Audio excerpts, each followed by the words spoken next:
Bismillah. Usolli wa Allahu Akbar.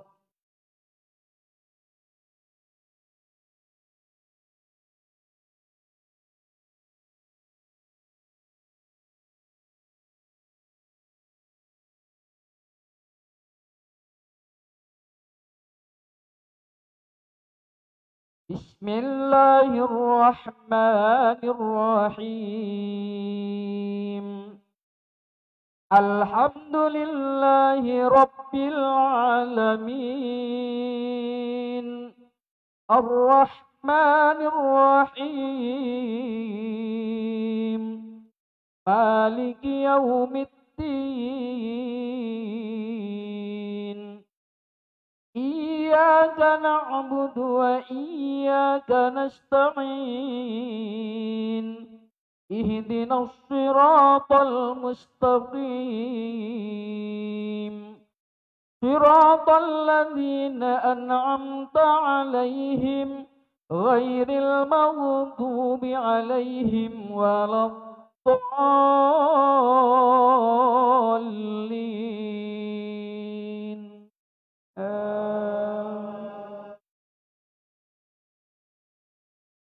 Bismillahirrahmanirrahim. Al-qari'atu mal-qari'ah. Wa ma adraka mal-qari'ah. Yawma yakunu an-nasu kal-farashil mabthusi wa takunu al-jibalu kal-'ihnil manfush. فأما من ثقلت موازينه فهو في عيشة راضية وأما من خفت موازينه فأمه هاوية وما أدراك ما هي نار حامية. Allahu Akbar.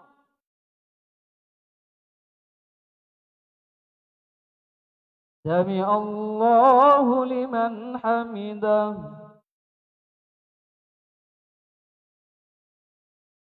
Allahu Akbar.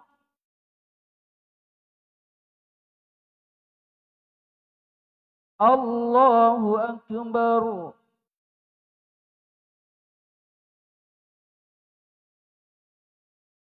Allahu Akbar.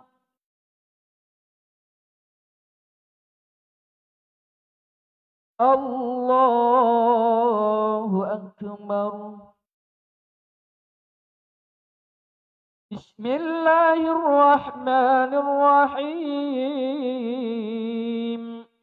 Alhamdulillahi Rabbil Alamin. Ar-Rahmanir Rahim. Maliki Yaumiddin. Iyyaka na'budu wa iyyaka nasta'in. Ihdinas siratal mustaqim. Siratal ladzina an'amta 'alaihim ghairil maghdubi 'alaihim waladdallin.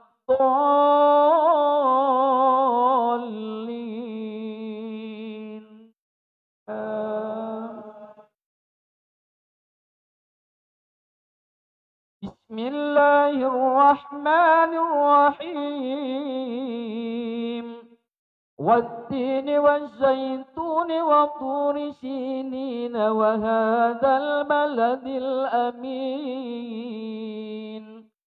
Laqad khalaqnal insana fi ahsani taqwim.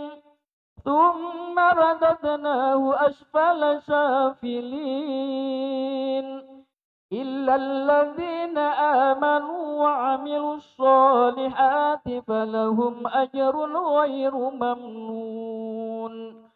فما يكذبك بعد بالدين. أليس الله بأحكم الحاكمين.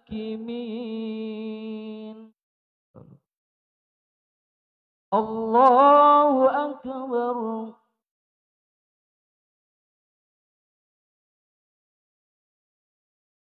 سمع الله لمن حمده. اللهم اهدنا فيمن هديت، وعافنا فيمن عافيت، وتولنا فيمن توليت، وبارك لنا فيما أعطيت، وقنا برحمتك شر ما قضيت.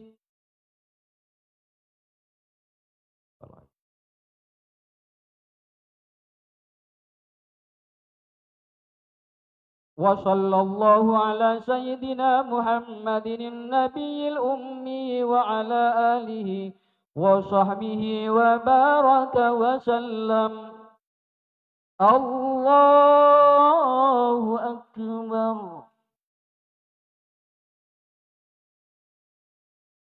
الله أكبر.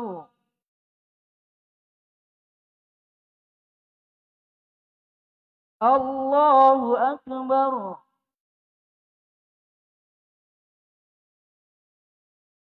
الله أكبر.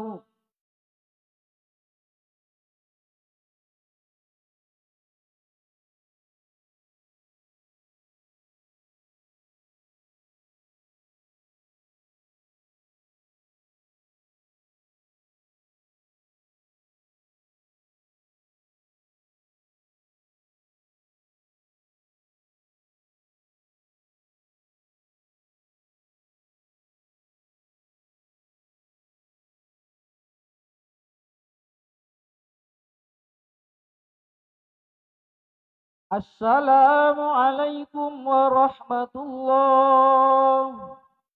السلام عليكم ورحمة الله. الفاتحة. أعوذ بالله من الشيطان الرجيم. بسم الله الرحمن الرحيم. الحمد لله رب العالمين الرحمن الرحيم مالك يوم الدين. إياك نعبد وإياك نستعين. اهدنا الصراط المستقيم صراط الذين أنعمت عليهم غير المغضوب عليهم ولا الضالين. آمين. بسم الله الرحمن الرحيم. الحمد لله من سيدنا محمد وعلى آله أجمعين. اللهم صل على سيدنا محمد صلاة تنجينا بها من الوال والآفات، وتقضي لنا يا الله جميع الحاجات، وتطهرنا بها جميع السيئات، وترفعنا من الدرجات، وتبلغنا بأقصى الغاية من جميع الخيرات في الحياة وبعد الممات. اللهم سلمنا من عذاب الدنيا وعذاب الآخرة، وسلمنا من عذاب المحيا والممات، وسلمنا من مشقة القدير. اللهم اغفر لأمة سيدنا محمد. اللهم استر أمة سيدنا محمد. اللهم اجعلنا سيدنا محمد. اللهم عافنا سيدنا محمد. اللهم سيدنا رحمة عمدا يا رب العالمين.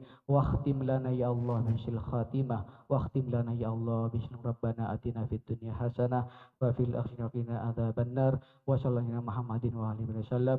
والحمد لله تقبل منا ببركة الفاتحة. أعوذ بالله من الشيطان الرجيم. Alhamdulillah ar-Rahman Malik yaumiddin iyyaka na'budu wa iyyaka nasta'in. Taqabbal.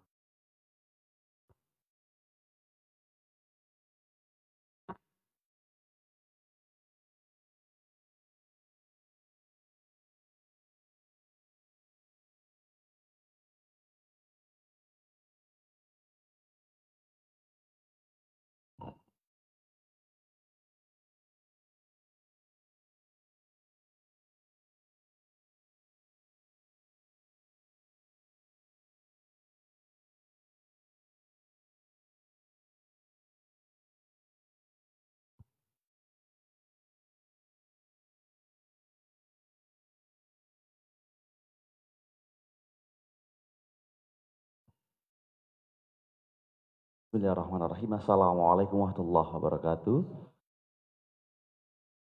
Bapak dan Ibu sekalian, alhamdulillahirrahmanirrahim telah kita laksanakan sholat subuh berjamaah. Mudah-mudahan sholat kita diterima oleh Allah Subhanahu wa taala. Amin ya rabbal alamin. Bapak dan Ibu, bentar lagi kita akan laksanakan atau kita dengarkan bersama kuliah subuh yang insyaallah akan langsung disampaikan oleh Tuan Guru Bajang Dr. Kiai Haji Muhammad Zainul Majdi LCMA. Untuk itu kepada Bapak dan Ibu yang membawa HP untuk disilentkan atau dinonaktifkan agar tidak mengganggu prosesi acara pada pagi hari ini. Dan Bapak Ibu tidak diperkenankan untuk mengambil foto karena tim ada yang sudah ngambil foto pada pagi hari ini. Alhamdulillah, shollat wassalamu ala rasulillah, ala hawla wa la quwata illa billah. Rabbi shrah li sadri wa yassir li amri wahlul 'uqdatam min lisani yafqahu qawli. Amma ba'du. Bapak Ibu sekalian, pada pagi yang begitu indah dan barokah ini kita hadir di Musola Al-Hijrah Karangsari Padang Sambian dalam acara kuliah subuh yang langsung akan disampaikan oleh Yang Mulia Tuan Guru Bajang Dr. Muhammad Zainul Majdi LCMA, dan mari kita dengarkan bersama dan diakhiri dengan doa. Dan ibu-ibu yang berada di atas boleh turun di bawah. Silakan pada ibu-ibu jamaah yang berada di atas, kita persilakan untuk turun ke bawah mengikuti kuliah subuh pada pagi hari ini. Dan Bapak Ibu nanti boleh berfoto dan kami akan juga bacakan beberapa Bapak dan Ibu atau para ketua takmir yang akan berfoto bersama Tuan Guru. Kepada beliau yang mulia Tuan Guru Bajang Dr. Muhammad Zainul Majdi LCMA.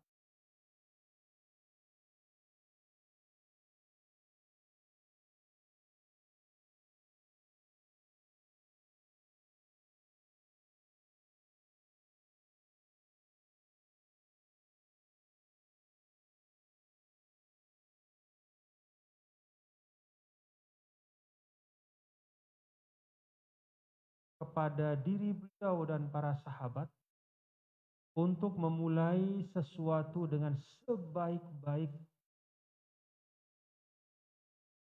awal, sebaik-baik pembuka.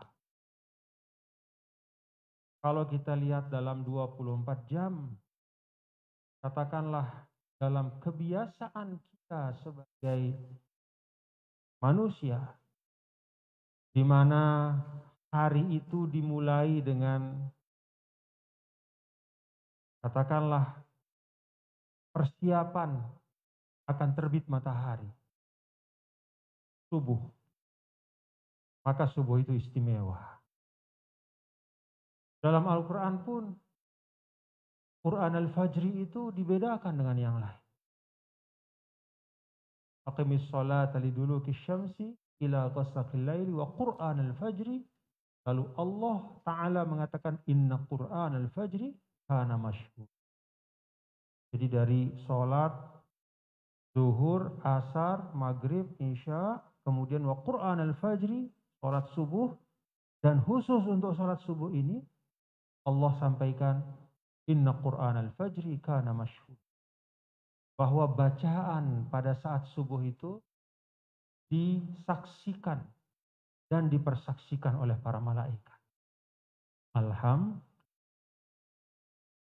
Karena itu Bapak-bapak dan saudara-saudara sekalian,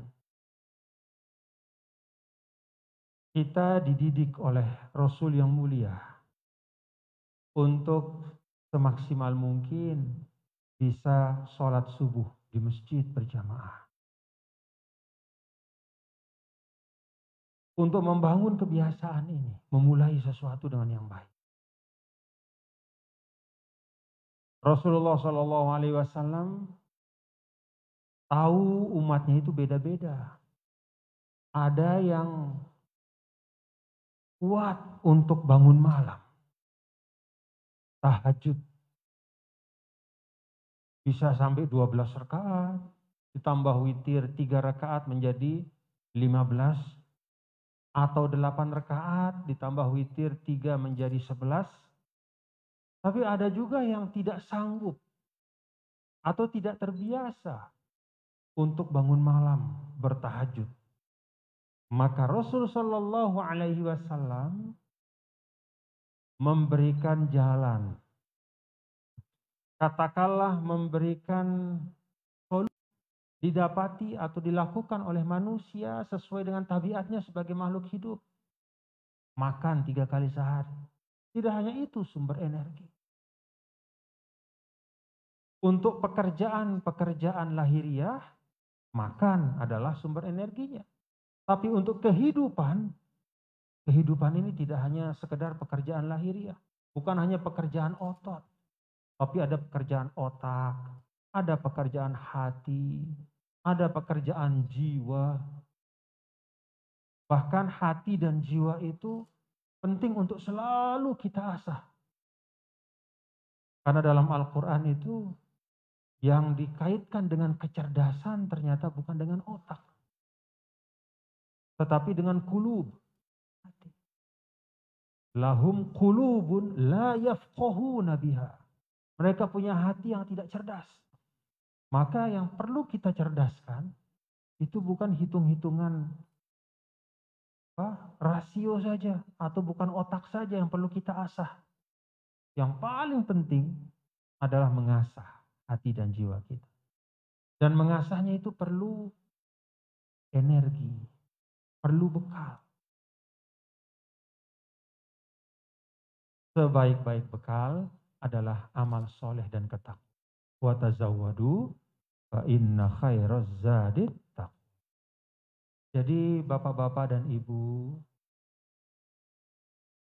amal-amal ibadah yang kita lakukan seperti halnya sholat subuh berjamaah ini tidak hanya untuk menyiapkan diri kita kelak berjumpa dengan Allah. Ya, bahasanya tidak sekedar memantaskan kita nanti di akhirat. Tapi juga tidak kalah pentingnya adalah merupakan bekal energi kita dalam kehidupan. Kan sering kita mendengar kuntum khaira ummah. Jadi sebaik-baik umat itu adalah umat Nabi besar Muhammad Sallallahu Alaihi Wasallam. Nah, menjadi umat yang terbaik itu kan perlu kesiapan, perlu sikap mental.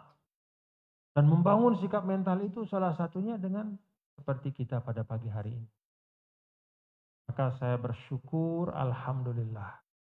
Alhamdulillah pada hari ini kita bersama dapat melaksanakan subuh. Dan saya mendengar dari Bapak Haji Wikondo bahwa musola ini hidup. Musola Al-Hijrah ini hidup. Mulai dari subuh, kemudian seterusnya kajian-kajian. Itulah energi untuk kita membangun khairu ummah. Bapak-bapak, saudara, saya mengajak pada pagi hari ini, mari kita merenungkan satu ayat Al-Quran. Yang sering kita simak guru-guru kita membaca.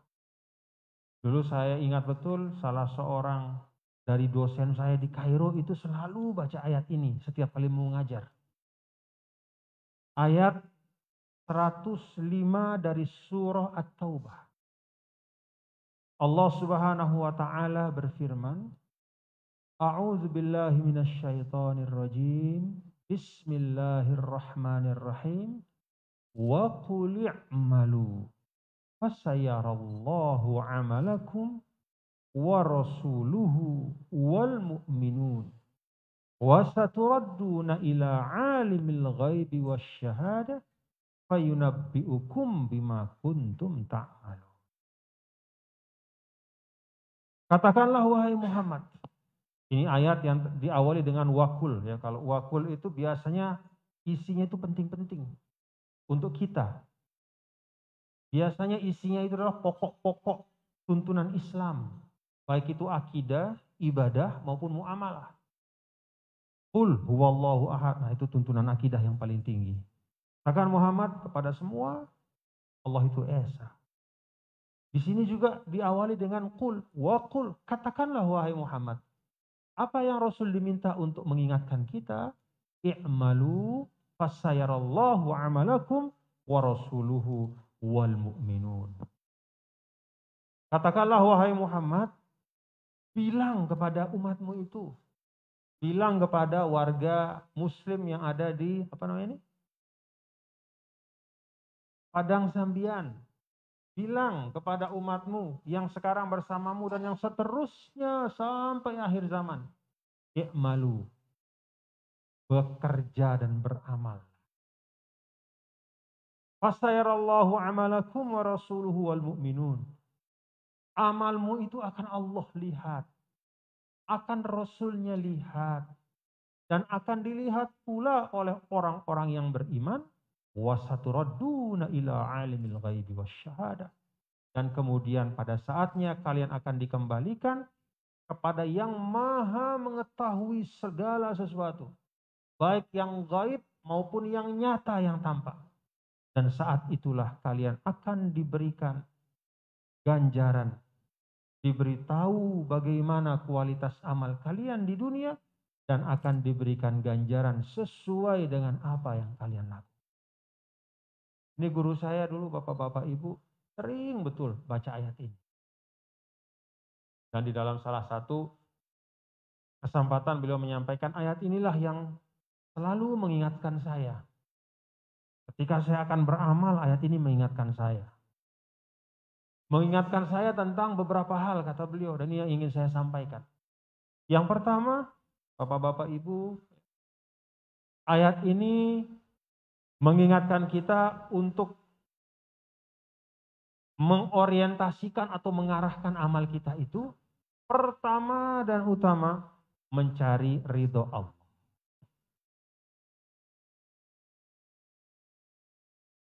Kita mengerjakannya karena Allah.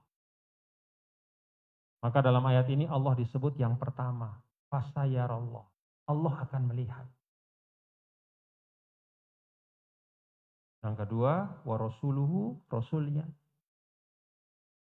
Nanti Rasul jadi saksi buat kita. Pada saat kita kesulitan kelak di akhirat, bapak-bapak ibu, larinya kita itu semua kepada baginda Rasul. Dan Rasul akan menjadi saksi. Makanya biar nggak susah-susah, kata Nabi, supaya saya gampang bantu kamu, banyak-banyak berwudu, kata Nabi. Supaya kelihatan cahaya wudumu nanti di padang mahsyar itu, kata Nabi. Gurul muhajjalin, jadi umat Islam itu karena wudunya banyak, sering, maka dia bercahaya seperti tanda putih yang ada di kuda. Kuda itu kan ada putihnya tuh di sini tuh, rambut putihnya sedikit. Dari jauh kelihatan tuh. Kudanya coklat misalnya, tapi ada putihnya kelihatan. Oh, itu kuda. Itu namanya guroh ya, satu tanda putih. Diibaratkan seperti itulah umatnya oleh Rasul karena asarul wudu. Itu cara Nabi untuk membantu kita. Kita pengen bantuan Nabi, Nabi juga minta supaya kita bantu diri kita. Gitu. Kalau kalian ingin cepat saya kenali nanti, banyak-banyak berwudu. Supaya kelihatan dari jauh dan bisa saya panggil, bisa saya ajak. Yang melihat amal kita kedua Rasul, dan yang ketiga baru wal mu'minun, manusia. Ini guru saya dulu menyampaikan, jangan lupa susunan ini. Jadi sadari betul bahwa orientasi kita itu bukan buat manusia. Jangan dibalik ayatnya. Jangan orang dulu yang didahulukan. Bagaimana supaya orang melihat saya? Bagaimana supaya orang menilai saya? Bagaimana supaya persepsi saya, citra saya baik depan orang? Padahal orang yang dia harapkan supaya dia punya citra yang baik itu bakal mati juga. Orang itu punya masalahnya sendiri juga. Belum tentu dia akan bantu kita di akhirat kelak. Maka yang pertama dari ayat ini mengajarkan kita orientasi beramal dalam kehidupan. Fasayarallah.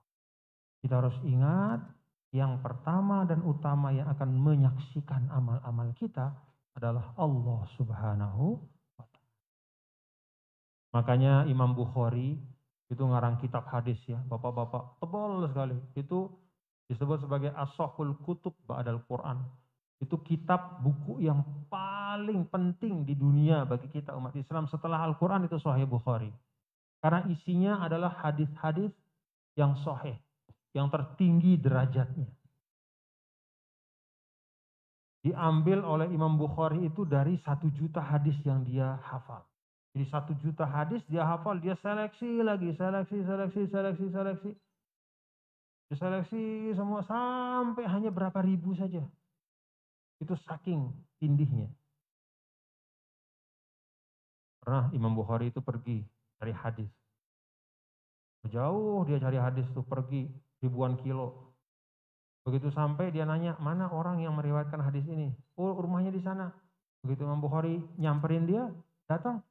Ternyata orang itu lagi makan berdiri dekat rumahnya. Kata Imam Bukhari, nggak jadi saya ambil hadis dari dia. Kalau untuk dirinya saja dia tidak jaga kehormatannya, maka bagaimana mungkin dia bisa menjaga kehormatan Nabi besar Muhammad? Jadi seperti itu. Jadi dia menilai, Imam Bukhari itu menilai bukan hanya dari ilmu tapi juga dari adab akhlak. Nah, dalam Sahih Bukhari itu, Bapak-bapak Ibu kalau buka nih, hadis yang pertama yang ada di dalam Sahih Bukhari itu bunyinya apa? Innamal a'malu binniyat. Itu hadis yang pertama. Jadi Imam Bukhari mengajarkan kita tentang kehidupan, orientasi amal kita. Dan ini Bapak-bapak sesuatu yang nggak gampang, ya. Nggak gampang. Kita bilang yuk kita ikhlas beramal, nggak gampang. Karena memang itulah yang disasar oleh, kalau dalam Al-Quran itu oleh iblis itu disasar adalah keikhlasan kita. Jadi kadang kita lupa untuk terus menerus mengingatkan diri kita lillahi ta'ala itu. Karena saking sudah istilahnya misalnya kita berbuat kebaikan, akhirnya yang jadi fokus kita amal itu sendiri, bukan niat kita. Karena lupa kita. Apalagi kita berbuat baik itu kemudian ada 1 orang memuji, 2 orang memuji, 3 orang memuji, akhirnya lupa diri kita. Lupa bahwa pas fasayarallah itu Allah yang bakal ngelihat. Nah, karena itu kata ulama, nih ilustrasi saja Bapak-bapak ya. Di antara semua rukun sholat yang masing-masing ada tempatnya, ada rukun yang harus dijaga dari awal sampai akhir. Itu namanya niat. Kalau Fatihah itu tempatnya jelas, berdiri. Jangan baca Fatihah pada waktu sedang sujud. Misalnya pakai pikiran akal. Loh, kan kata Nabi begini. Manusia itu paling dekat sama Allah pada saat wahwa sajid, dia lagi sujud. Jadi gimana kalau saya pindahin aja Fatihah nih pada saat saya sujud? Karena kan itu paling afdol. Lalu dia baca Fatihah pada saat sujud, pada saat berdiri nggak dia baca. Nah, itu berarti dia memutar atau merusak rukun sholat. Dia nggak baca pada waktu berdiri, sengaja dia pindahin sujud, nggak sah sholatnya. Kenapa? Fatihah ada tempatnya. Ruku juga ada tempatnya. Setelah berdiri, barulah ruku. Jangan berdiri, sujud, baru ruku. Jadi semua rukun itu ada tempatnya. Kecuali niat, kata ulama. Niat itu resminya tempatnya adalah di awal bersamaan dengan takbir. Kan kita biasa baca kalau mazhab Syafi'i usolli fardhu subhi seperti tadi imam kita, itu untuk penguat penyiapan, tapi niat yang benarnya itu adalah Allah, pada saat Allah dalam hati, saya sholat subuh 2 rakaat makmum karenamu ya Allah. Allahu Akbar. Itu resminya tempat niat. Tapi kata ulama, niat itu walaupun resminya pada saat bersamaan dengan takbir, dia tetap harus dijaga keberlanjutannya sepanjang sholat kita sampai salam. Kalau di rakaat kedua niat kita udah beda, bukan karena Allah tapi karena seseorang yang kebetulan datang, orang yang kita hormati, lalu kita berubah niat kita, harus sholat beneran nih, ada dia nih sekarang. Terus salah. Jadi niat itu kita jaga betul. Kasih perhatian khusus pada niat kita. Karena itu yang menentukan kualitas amal kita dan menentukan Allah Ta'ala menerimanya seperti apa. Dengan niat yang baik, Bapak-bapak, Ibu, kita akan selamat. Bahkan amal yang sebenarnya bukan termasuk, katakanlah, bukan termasuk suatu ibadah yang luar biasa gitu ya, yang mengeluarkan uang mahal segala macam, tapi niatnya itu ikhlas karena Allah, dia bisa menyelamatkan.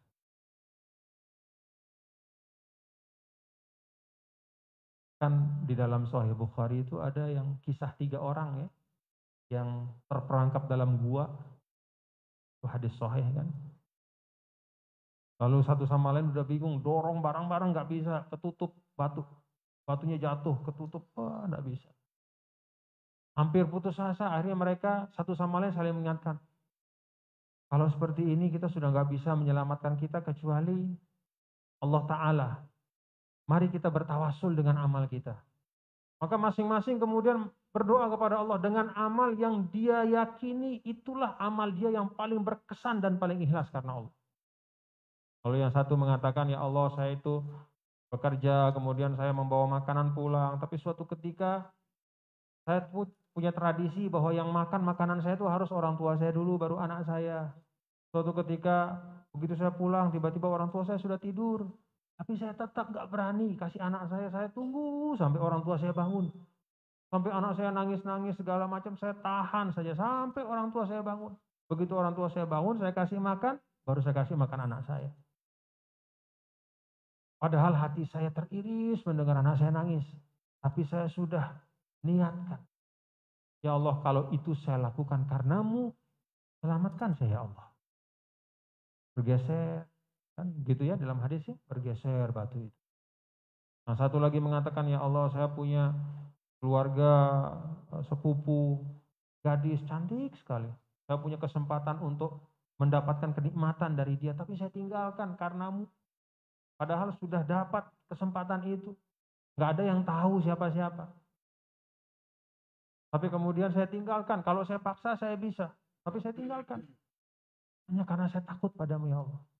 Kalau itu adalah amal saya yang baik ya Allah, bebaskan saya, selamatkan saya. Biasa.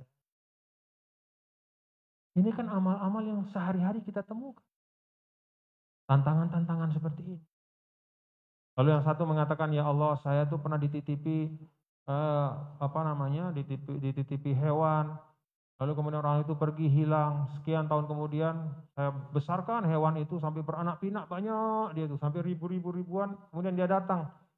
Orang yang nitipkan kambing itu sama saya, kemudian dia minta kambingnya, saya bilang, nih ribuan kambing nih bawa semua, ini kambingmu.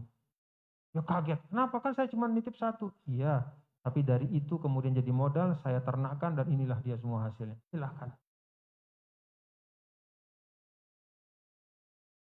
Kalau saya melakukan itu, ikhlas karenamu ya Allah, selamatkan kami. Geser batu itu, bisa keluar ketiganya. Alhamdulillah. Ini bapak-bapak, ini bukan tentang orang yang sholat 1000 rakaat. Ini bukan tentang orang yang berhaji setiap tahun. Ini bukan tentang orang yang katakanlah menyumbangkan semua hartanya untuk fisabilillah. Tidak. Ini tentang orang yang mampu menahan dirinya dari godaan harta. Coba kayak tadi contoh, orang kasih kita nitipin kambing sepasang misalnya, lalu 10 tahun kemudian dia datang minta apa yang dititipin, kita balikin yang sepasang itu. Lalu hasil dari yang sepasang itu mungkin ada 100-200 kambing, ya punya kita. Bahkan kadang-kadang pura-pura lupa mungkin gitu, siapa yang tahu? Pak, mana kambingnya dulu? Kambing gitu. Bapak siapa nih? Bukan hanya kambing, modal usaha juga begitu sering. Ada orang bersarikat, 2 orang misalnya, sama-sama taruh duit misalnya, nih yuk kita usaha yuk, sama-sama 5 juta misalnya. 5 jadi 10 juta, buka toko kecil. Kalau yang satu pergi, saya titip ya, saya ini mau musafir kemana, pindah tempat misalnya. Tinggal yang satu, gede terus sampai jadi supermarket segala macam. Begitu datang, Pak saya dulu ini yang, alhamdulillah Pak ya, usaha kita sudah. Oh Bapak yang dulu ya, kan Bapak nggak ikut. Kan, maaf Pak sudah. Bahkan banyak yang justru Yang punya modal itu justru karena lalai justru dikhianati. Itu banyak terjadi di mana? Itu kasus-kasus banyak. Tapi orang ini bisa dia mengendalikan dirinya. Harta itu tidak merusak kehormatan. Yang kedua tadi itu syahwat. Hawa nafsu juga tidak merusak kehormatannya. Kemudian yang ketiga, yang pertama tadi itu adalah birrul walidaini, itu dia jaga betul. Sesuatu yang sederhana. Ternyata ketiga amal itu walaupun kelihatan sederhana, walaupun kelihatan katakanlah tidak sehebat amal-amal yang biasa kita diajarkan untuk mengamalkannya, tapi ternyata itulah yang menyelamatkan. Kenapa? Lillahi ta'ala.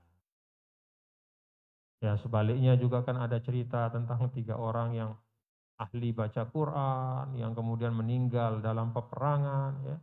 Kemudian juga orang yang selalu berinfak di dunia.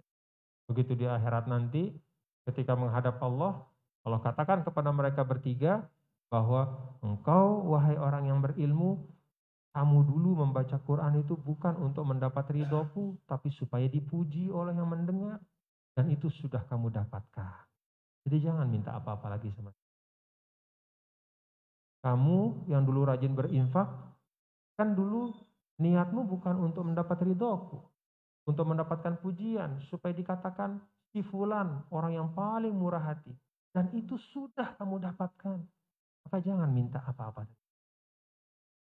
Kamu orang yang jagoan, hebat, kamu perang itu kan untuk dikatakan sebagai yang paling berani. Dan itu sudah kamu dapatkan. Kamu meninggal di medan perang, lalu namamu diabadikan, kamu dihormati, namamu disebut-sebut, dimuliakan, sesuai dengan niatmu supaya kamu dapat kemuliaan di dunia, itu sudah kamu dapatkan. Jangan minta apa-apa lagi. A'udzubillah min. Ini pelajaran pertama yang menurut saya penting betul Bapak-Bapak ya. Supaya amal kita yang sedikit ini menyelamatkan kita. Supaya amal kita yang kadang-kadang amal kita ini kan tanggung ya. Amal kita ini kadang-kadang tanggung, nggak banyak. Ala kadarnya. Bagaimana supaya dia menyelamatkan? Mari kita orientasikan lillahi. Yang kedua, guru saya menyampaikan dari ayat itu kita ambil pelajaran bahwa kalau sesuatu itu semua akan disaksikan, semua itu disaksikan oleh Allah, maka pastikan kita memberikan yang terbaik. Kalau memang sesuatu itu lillahi ta'ala, sesuatu persembahan kepada Allah, pastikan kita mempersembahkan yang terbaik.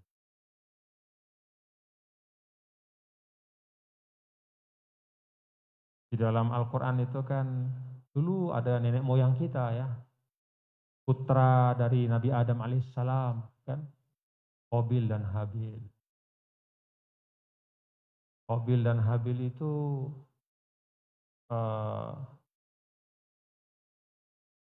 punya profesi yang beda. Kalau Qabil itu dia menjadi petani, dia menggarap lahan. Kalau Habil itu peternak, menggembala. Pada masa ketika turun perintah Allah untuk berkurban, Qabil itu memilih ya, hasil pertaniannya yang ala kadarnya. Ya KW2 lah. Berasnya bagus, dia cari mana beras yang paling gak bagus. Itu yang dia siapkan. Sebaliknya adiknya Habil itu menyiapkan kambing domba yang paling gemuk. Fatuqubbila min ahadihima walam yutaqabbal minal. Diterimalah dari yang satu dan tidak diterima dari yang satu lagi. Dari Habil diterima, dari Qabil tidak. Kenapa? Innama yataqabbalullahu minal muttaqin. Allah hanya menerima amal-amal dari orang yang bertakwa. Nah, coba nih sekarang kita perhatikan. Apa ukuran ketakwaan dalam ayat ini? Ternyata ukuran ketakwaan itu salah satunya adalah memberi yang terbaik kepada Allah. Memberi apa yang terbaik. Kalau misalnya kita punya kesehatan, kalau kita punya waktu, kasih yang terbaik kepada Allah. Jangan kita kasih kepada Allah itu adalah sisa-sisa dari waktu kita. Setiap hari, setiap saat, ketika akan sholat, selalu dalam pikirannya, saya tuntaskan dulu tugas saya ini, baru nanti saya sholat. Maka ketika dia sholat sudah lelah, ketika sholat sudah letih, ketika sholat sudah tersisa-sisa dari apa yang ada sama dia. Yang terbaik itu sudah dia habiskan untuk transaksi dengan manusia. Dia habiskan untuk katakanlah mendapatkan keuntungan-keuntungan dunia. Lalu sisa-sisa yang tersisa, remah-remah, sisa-sisa kekuatannya baru dia gunakan. Baru dia berikan kepada Allah Ta'ala. Nah, kalau kita seperti itu, yuk kita ingat ayat ini. Mari kita ingat bahwa kata Rasulullah SAW, man aroda ayya'rifa ma lahu indallah, falyanzur malillahi indah. Kalau Anda ingin lihat di mana Anda bakal duduk kelak di sisi Allah, lihat bagaimana engkau menempatkan perintah Allah dalam hatimu. Jadi kita renungkan bagaimana kita memaknakan tuntunan Allah itu. Kalau perintah untuk bersedekah misalnya, ada perintah untuk bersedekah, tapi kita berat sekali bersedekah karena takut uang kita habis. Nah, hati-hati. Sebagaimana kita menempatkan perintah Allah dalam diri kita, seperti itu kelak Allah akan menempatkan kita. Jadi kalau kita ingin alam yang kelak itu, yang sekarang kita masih belum tahu nih, gimana kejadian kira-kira saya di mana tempat saya, Pak Haji Wikondo, Bapak Ustadz, di mana kita nih nanti, kan masih bayangan, masih harapan, cita-cita. Kalau kita ingin tahu di mana kita berada, maka cari tahu di mana perintah Allah pada dirimu. Kalau kita tempatkan di tempat yang mulia, maka Allah Ta'ala akan menempatkan kita di tempat yang mulia. Kalau kita menempatkan perintah itu di pinggiran ya, di sisi-sisi, sekedar nempel dikit-dikit gitu, ya jangan banyak berharap juga nanti. Di dunia kita kasih sekedarnya buat Allah, jangan berharap nanti Allah kasih kita nikmat yang berlimpah. Jadi itu yang disebut dengan al-jaza min jinsil amal. Bagaimana kita hidup, seperti itu pula kita kelak. Nah, jadi yang kedua dari ayat ini adalah mari kita berikan yang terbaik. Yang terbaik itu bukan, tidak mesti sesuatu yang mahal. Apa saja yang kita kerjakan kita berikan yang terbaik. Kalau kita baca sholawat, ya sholawatnya itu kita upayakan. Allahumma sholli ala sayyidina Muhammad wa ala ali sayyidina Muhammad. Kita ucapkan dengan ucapan yang tidak terburu-buru dan tidak seperti orang dikejar-kejar. Dengan baik. Kita membaca Quran juga tartilan. Itu yang terbaik. Tentu juga dengan dilandasi niat yang baik. Kita misalnya bersedekah, kan Allah tidak lihat jumlahnya, tapi Allah lihat bagaimana prosesnya kita bersedekah. Tanpa manan wala adza. Manan itu arti kita sebut-sebut, udah kasih lalu cerita besok-besok. Nih bapak itu saya yang kasih kemarin duit. Kan begitu. Wala adza, hari ini baik bersedekah, memberi hadiah, besok menyakiti, bukan begitu. Tapi harus baik. Sehingga dalam prosesnya yang baik itu walaupun dia sedikit jumlahnya, tapi itulah yang akan membuat sesuatu itu menjadi bernilai di sisi Allah Subhanahu wa Ta'ala. Nah, yang terakhir, yang ketiga dari ayat ini, Bapak-bapak, Saudara, ayat ini menyebutkan orang beriman itu dalam bentuk jamak, artinya secara keseluruhan. Kata guru saya, ini adalah tuntunan dan panduan. bahwa kita sebagai umat Islam di dunia ini harus bekerja sama dalam kebaikan. Tidak ada seorang sehebat apapun yang bebas dari bantuan orang. Tidak ada kita mampu melaksanakan satu macam pekerjaan kecuali di situ ada jasa orang lain. Bahkan bukan hanya satu orang. Ini saya datang dari hotel nih. Siapa yang berbuat baik sama saya? Ada driver di situ. Ada teman saya yang mengingatkan saya, yang mau-WA saya. Kita berangkat jam sekian Tuan Guru. Ada petugas hotel yang menyetirkan bagicar itu. Antar dari kamar ke lobi. Itu banyak sekali orang yang ikut bersama. Sehingga saya bisa hadir di sini. Ada Pak Haji Wikondo yang mengundang saya. Kalau beliau nggak ngundang, saya nggak tahu musola. Artinya subuh saya ini, 2 rakaat saya ini, di dalamnya itu ada kerja-kerja orang. Saya di sini nutup aurat sebagai syarat sholat. Ini bukan saya yang jahit, orang yang jahit. Celana juga. Jadi pada diri kita itu melekat kebaikan orang yang tidak terhingga, tidak terhitung. Bahkan orang yang paling atas, posisinya dalam kehidupan dunia, itu artinya dia paling banyak orang menopang di bawahnya. Seorang tidak akan menjadi pemimpin kecuali di bawahnya itu ada pundak-pundak dan bahu-bahu dari orang yang dipimpin. Jadi hati-hati. Jangan semakin atas gitu ya. Lalu semakin lupa diri. Lupa bahwa di bawahnya itu banyak sekali orang yang membantu dia sehingga bisa sampai posisi itu. Orang pengusaha besar punya 1000 karyawan. Berarti apa? Dengan 1000 itulah yang membantu dia mencapai posisi. Lebih banyak dibanding orang yang punya 10 karyawan. Artinya ada 10. Secara langsung dalam usahanya yang membantu dia. Walhasil bapak-bapak saudara. Wal mu'minun dalam ayat ini hendaknya menjadi pengingat bagi kita. Bahwa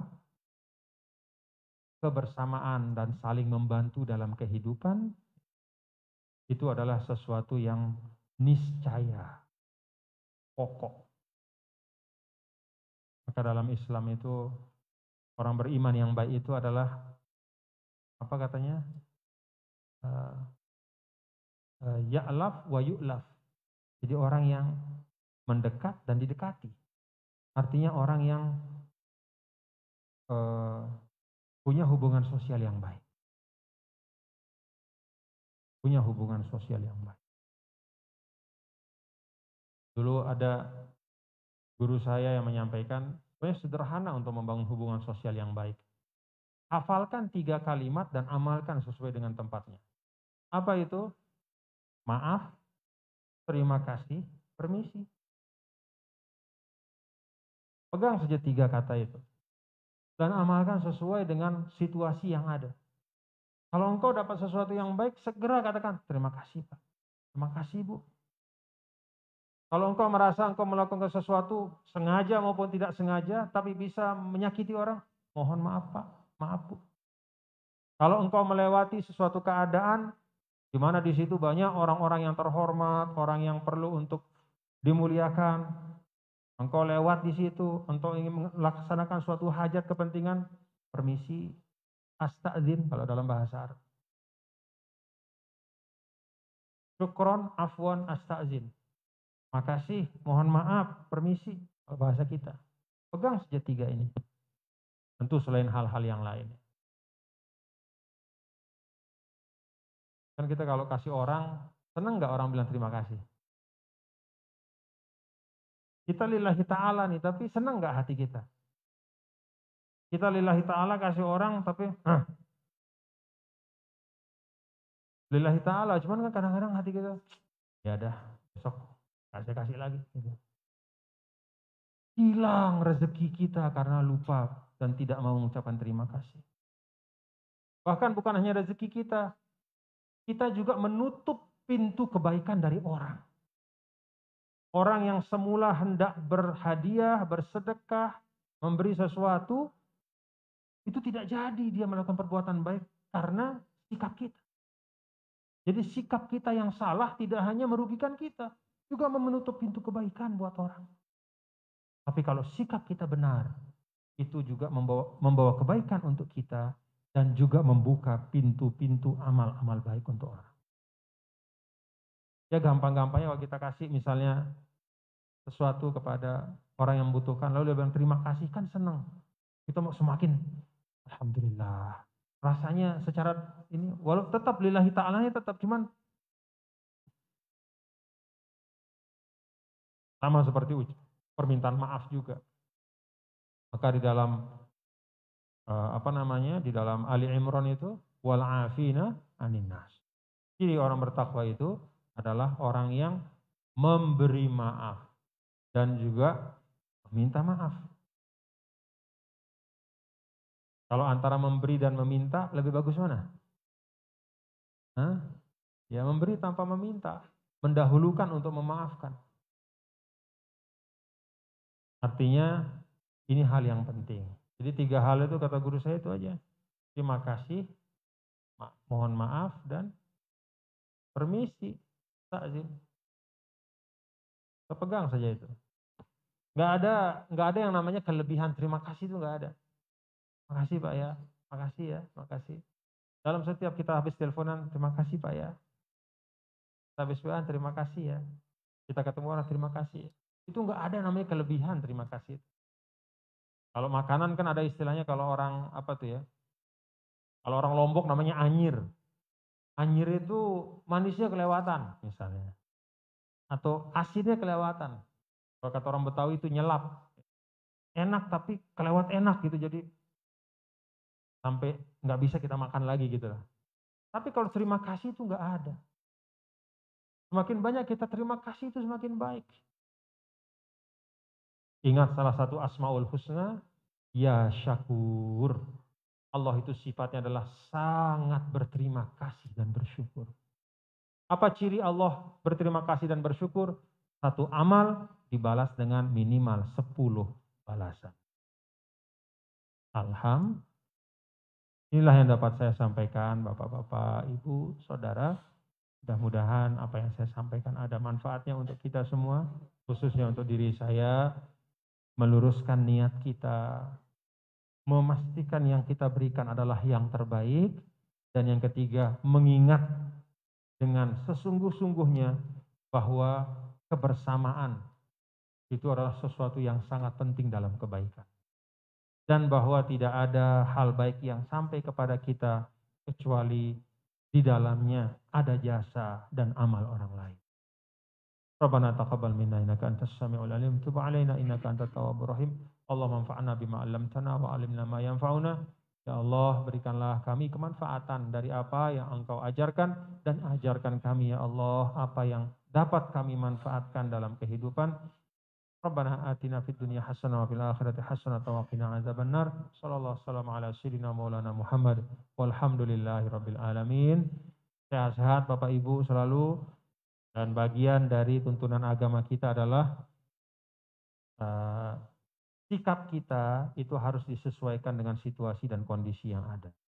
Jadi sekarang masih ya belum selesai sepenuhnya pandemi ini, jadi kita tetap ya sebagai seorang mukmin itu diajarkan untuk tetap menempuh sebab-sebab keselamatan itu dengan sesungguh-sungguhnya. Jadi kita prokesnya tetap kita jaga, saling mengingatkan juga, jangan kita lupa ya.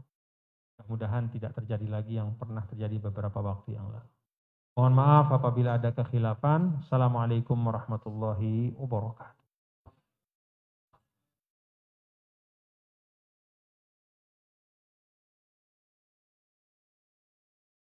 Para jamaah yang dirahmati Allah SWT, demikian tadi kuliah subuh yang disampaikan oleh beliau. Semoga kita semuanya bisa mengambil hikmahnya dengan apa yang disampaikan oleh beliau, dan mari kita tingkatkan dan perbanyak amal ibadah kita menuju ridho dan surganya Allah SWT. Amin.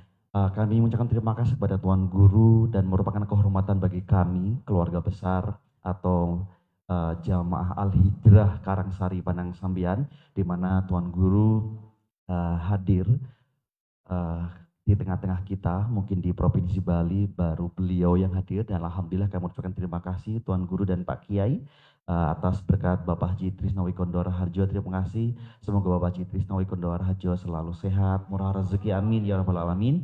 Dan setelah ini kita akan berfoto bersama Tuan Guru.